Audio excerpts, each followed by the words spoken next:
आ गई होगी कि परफॉर्मेंस की इवैल्यूएशन होती क्यों है।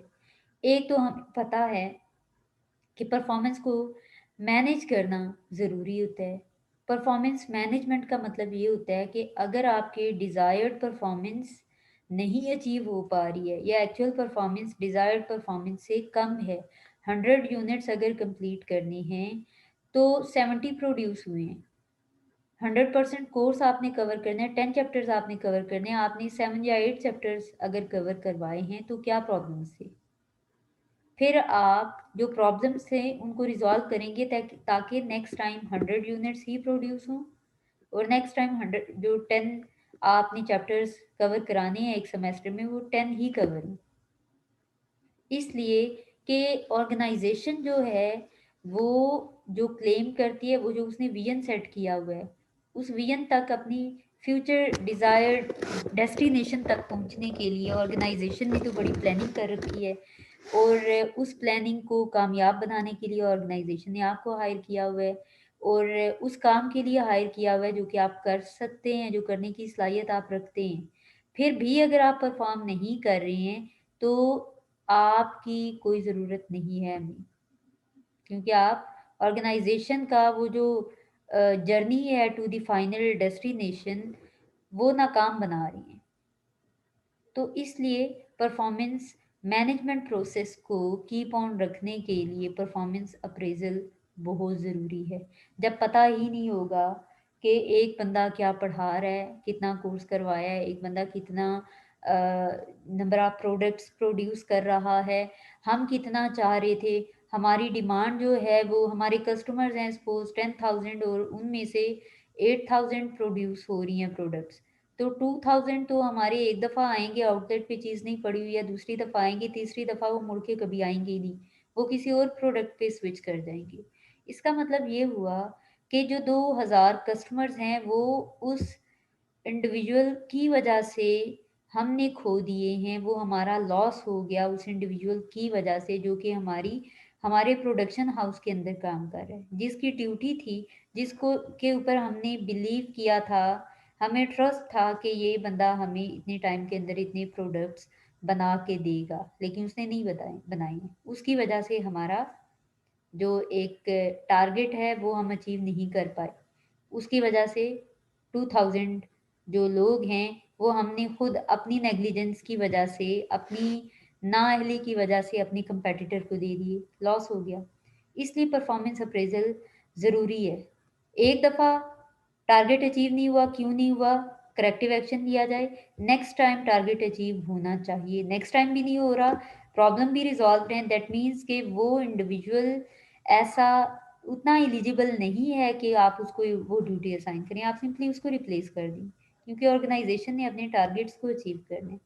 इसलिए परफॉर्मेंस अप्रेजल ज़रूरी है ताकि टाइमली रीजंस को आइडेंटिफाई किया जा सके, प्रॉब्लम्स को आइडेंटिफाई किया जा सके और उनको टाइमली रिजॉल्व भी किया जा सके।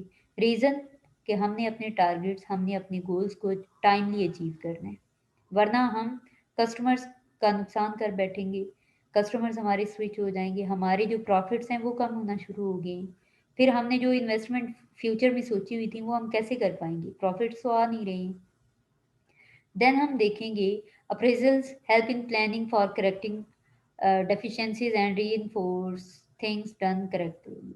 ये तो हो गया कि जहाँ पे परफॉर्मेंस अप्रेजल का एक ये भी पर्पस होता है कि टाइमली उन प्रॉब्लम्स, उन बैरियर्स, उन डिफ़िकल्टीज़ को, उन डेफिशिएंसीज़ को हाईलाइट कर दिया जाए, आइडेंटिफाई कर लिया जाए, ताकि टाइम पे उनको रिजॉल्व करते हुए, करेक्टिव एक्शन लेते हुए, जो भी प्रॉब्लम्स हैं उनको सॉल्व करते हुए हम अपने टारगेट्स को अचीव करने का सफ़र जारी रखें।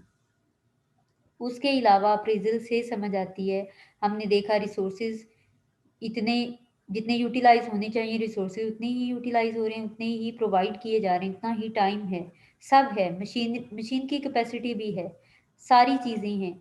फिर भी अगर 100 प्रोडक्ट्स नहीं बन रहे हैं या एक टीचर कोर्स पूरा नहीं करवा पा रहा सेमेस्टर के अंदर, दैट मीन्स कि ये उस इंडिविजुअल की वीकनेस है। उसकी स्ट्रेंथ भी वहाँ पे समझ आ जाती है कि ठीक है, परफॉर्मेंस स्टैंडर्ड्स हैं हमारे पास, जब हम देखेंगे कि ठीक है, ये सारी चीज़ें टाइम पे कोर्स ब्रेकडाउन भी देता है, उसके मुताबिक पढ़ाने की भी कोशिश करता है, कुछ असाइनमेंट्स भी टाइमली लेता है और चेक करके वापस करता है, फीडबैक देता है, बाकी सारी चीज़ें ठीक हैं। लेकिन lecture quality is not good. तो हमें समझ आती है कि बाकी चीज़ें जो हैं वो उसकी स्ट्रेंथ हैं, लेकिन लेक्चर क्वालिटी उसकी वीकनेस है। उस पे आप उसको कोई ना कोई ट्रेनिंग प्रोवाइड कर सकते हैं। इसी तरीके से अगर प्रोडक्शन हाउस की बात हो रही है, उसमें एम्प्लॉय की परफॉर्मेंस को अप्रेज़ करने के बाद वी कैन ईज़िली आइडेंटिफ़ाई कि उसकी वीकनेस क्या है, क्या वो कर सकता है अच्छे से, किन चीज़ों में वो एक्सपर्ट है, कौन सी चीज़ें उसको प्रॉब्लमेटिक लगती हैं।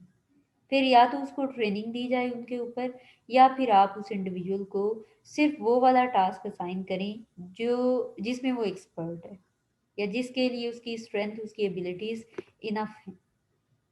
तो यहाँ पे एक डिवीजन ऑफ टास्क जो है परफॉर्मेंस अप्रेजल की वजह से वो भी रिवाइज हो गया, कि हमने एक इंडिविजुअल जो काम कर ही नहीं सकता उसको भी वो ड्यूटीज़ दी हुई थी। तो ये हमारी गलती थी।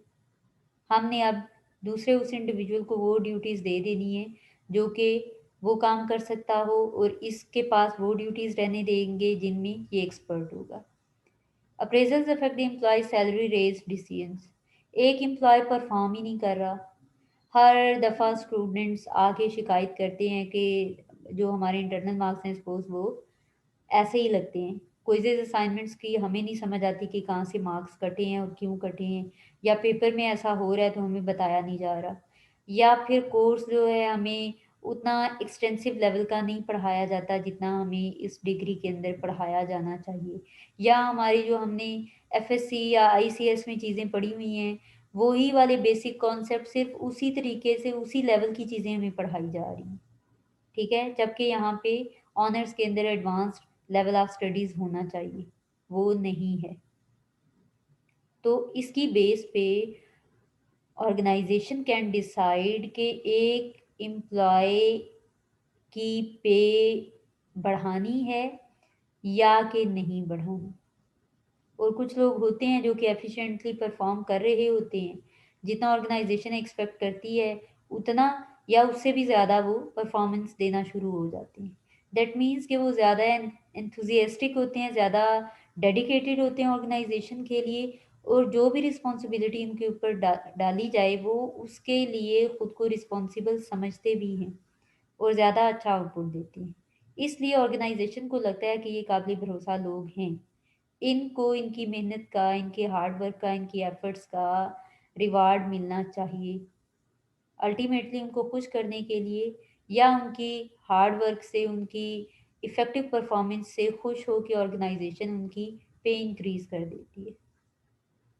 तो परफॉर्मेंस अप्रेज़ल की बेस पे हम समझ सकते हैं कि जो एफ़िशिएंट परफॉर्मर हैं उनकी पे इंक्रीज़ कर दी जाए, बजाय इसके कि एक टाइम में जितने भी लोग अपॉइंट हुए हैं उन सब की पे इंक्रीज़ कर दी।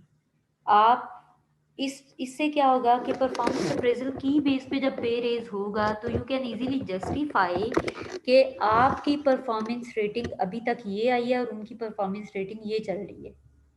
तो आप पुअर परफॉर्मर्स में आ रहे हैं और वो एफिशिएंट परफॉर्मर्स में आ रही हैं। तो आप अगर पे रेज़ चाहते हैं तो अपना परफॉर्मेंस लेवल इंक्रीज़ करें। अगेन ये एम्प्लॉइज़ के लिए भी एक मोटिवेशन हो जाती है। फिर वो उस पे रेज़ के चक्कर में ज़्यादा अच्छा परफॉर्मेंस देना शुरू हो जाते हैं, और अल्टीमेटली जो लेवल, जो क्वालिटी आप परफॉर्मेंस ऑर्गेनाइजेशन उनसे रिक्वायर करती है, वो करना शुरू हो जाते हैं। तो यही तो ऑर्गेनाइजेशन चाहती है। ठीक है? फिर यहाँ पे फालतू में जो पुअर परफॉर्मर्स हैं उनको भी अगर पे इंक्रीज़ कर दी जाए तो वो तो हर दफ़ा पुअरली ही परफॉर्म करते रहेंगे। तो ऑर्गेनाइज़ेशन को उसका फ़ायदा नहीं है।